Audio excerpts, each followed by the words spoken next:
Running Back Nation, what is good? Sixers sickos, what is good? Give me 1,000,000 likes on this video. Quick one, just some stuff that came out last night. Some rumors, and I want to give my opinion on the stuff. Okay, here it is. Shout out to Sixer Galaxy. The Sixers are expected to re-sign Nicolas Batum, Kelly Oubre Jr., and Kyle Lowry this offseason per Kai Carlin. Sixers reporter, by the way. Let's check the credibility here. Cover the Philadelphia 76ers as editor of the Sixers Wire for USA Today, senior NBA Wires editor. So, connected. Kai Carlin's connected, and he's got sources, and this is what he says. They're expected to re-sign Nicolas Batum, Kelly Oubre, and Kyle Lowry this offseason. The Sixers are expected to keep guys like Kelly Oubre, Nicolas Batum, and Kyle Lowry, as those three play a big role in what Philadelphia wants to accomplish. So let me give my opinion on all three, I guess. Of course I want Kelly Oubre back. Even though someone was replying to me yesterday with Kelly Oubre's on-off splits, trying to explain to me that Kelly Oubre hurts the team and whatever, with all of these calculator arguments without actually watching games. Kelly Oubre brings a level of physicality, toughness, relentlessness, and just flat-out fight on the court that is contagious, and I just love him on the court. I don't care what his numbers are, bro. I want Kelly Oubre back. Plus, he's Tsunami Poppy, bro. You know what I mean? Like your girlfriend's watching the game with you because Kelly Oubre's on the screen. Pause. All right.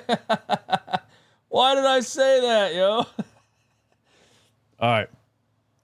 Nicolas Batum. I think it's fun that this came out just a couple hours after all those Paul George things came out. Paul George on his podcast says that, basically he felt like the Clippers got worse after they traded Nicolas Batum and Robert Covington, kind of backhandedly talking trash on the James Harden trade, even though they went like 26-9 after that. But this comes out just a couple hours after that rumor kind of blows up, or that clip kind of blows up. And the Sixers are like, oh, yeah? Hey, Paul George misses Nicolas Batum. Get it out there. Get it out there. Get it to the writers. Get it to the Sixers writers. We're signing Nick Batum.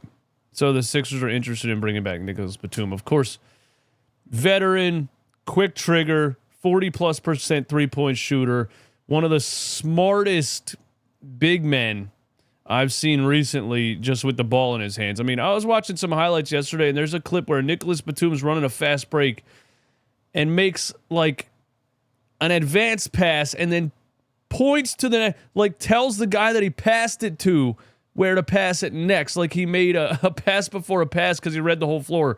He really is a very high IQ basketball player, and I like him next to Joel Embiid. Don't know if I want him in the starting lineup. Don't know if I want him to play the amount of minutes that Nick Nurse played him. But actually, Nurse benched him in certain series. So maybe if Nurse gets a little bit more detached from certain guys and is able to play them in certain matchups and not just, here's your 30 minutes in game. If you burn out, you burn out. But I love Nicolas Batum and would love him back, and I'm happy about that. Kyle Lowry, on the other hand, man, I think I said this yesterday or the day before or whatever, but I like Kyle Lowry. I like his veteran point guard mentality. I like what he has left as far as his ability to run a half court, his ability to set up Tyrese Maxey, his ability to still catch and shoot from a high percentage, spread the floor. But it's Nick Nurse's connection to Kyle Lowry that I don't like. And Kyle Lowry burned out in the playoffs, and Nurse still played him 30+ minutes, and he gave you back-to-back goose eggs. And not that you're putting Kyle Lowry out there and saying we need 15 points from you. That's not why Kyle Lowry was signed. That's not why you play Kyle Lowry at this stage of his career.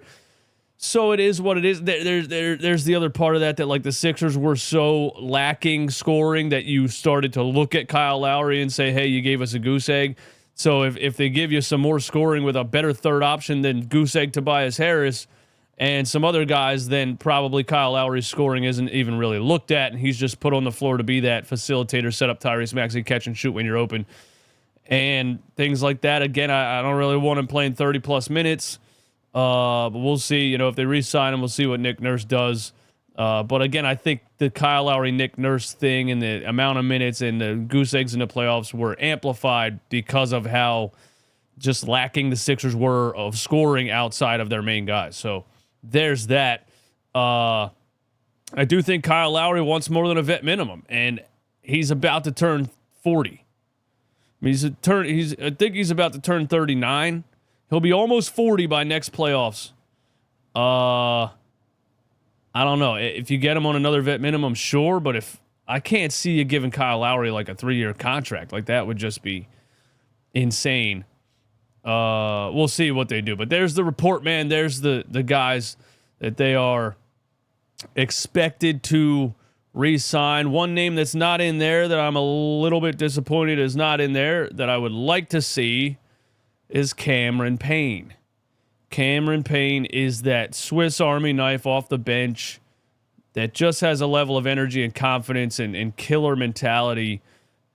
When the Sixers were stagnant, he would come in the game and just put a smile on everyone's face. He was just such a breath of fresh air when he came in the game.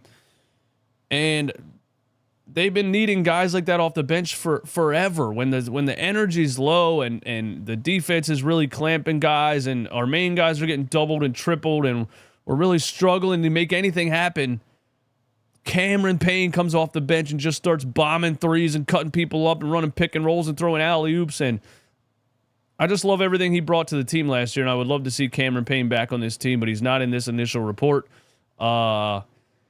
They might let Cameron Payne walk, man. Give me your thoughts on that.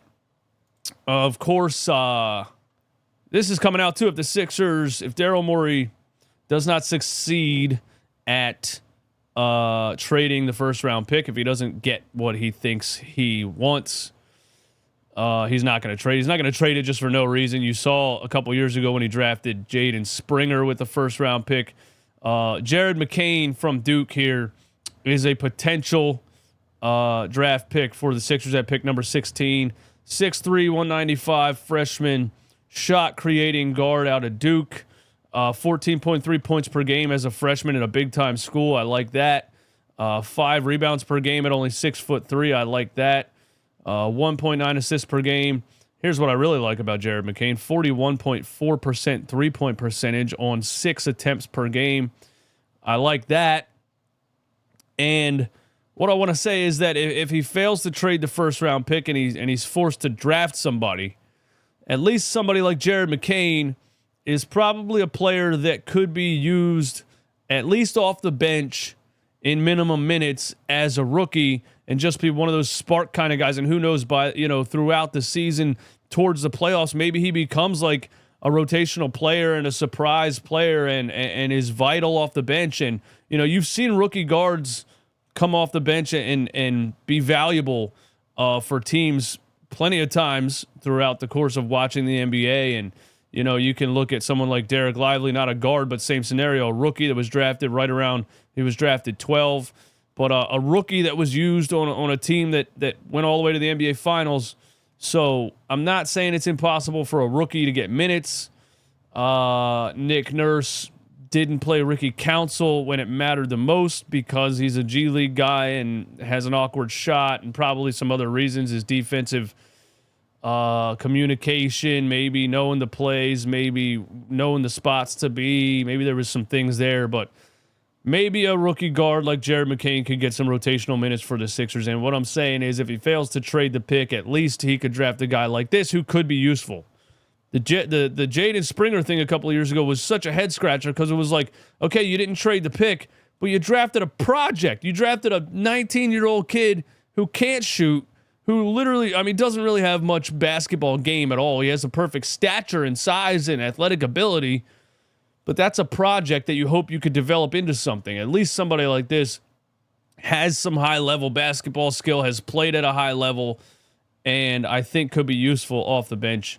As a rotational guard. So I wouldn't be upset if they fail to trade the pick, I wouldn't be upset at Jared McCain being the 76ers draft pick at number 16. And before I get out of here, we had a little bit of a writer beef on Twitter last night. That's fun. Look, it's the off season, bro. any entertainment I can get, I'm all for. The Sixers Galaxy quoted Kai Carlin, who is a host of the PHLY Sixers podcast, one of the hosts, right? And this is where he got the quote from, or he got the quote from a Kai Carlin article. Wait, Kai Carlin isn't on that podcast. That's somebody else I'm thinking of. But either way, Derek Bodner, who is on that podcast, Sixers for PHLY Sports, he retweets this tweet and says, before everybody reacts to this, the next sentence in the article this was sourced from says, however, there is a rival team that could steal Lowry from the Sixers. It was an article about New York's interest in Lowry. Aggregators are the worst.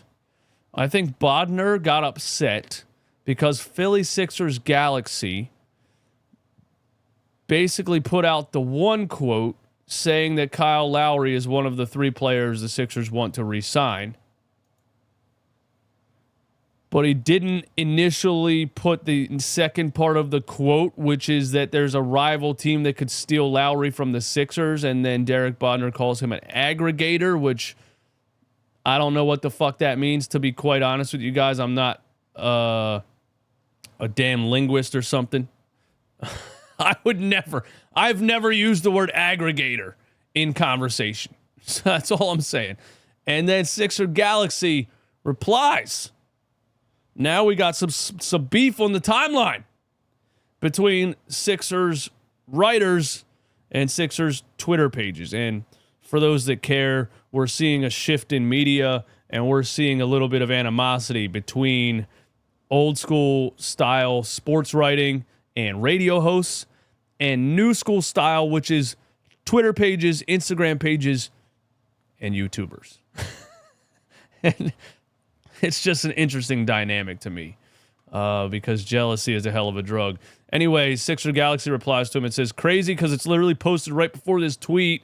That quote that you bring up from the SNY article just states that they had interest in Lowry after his buyout, not any recent interest. If anything, you're the one misleading people, not me.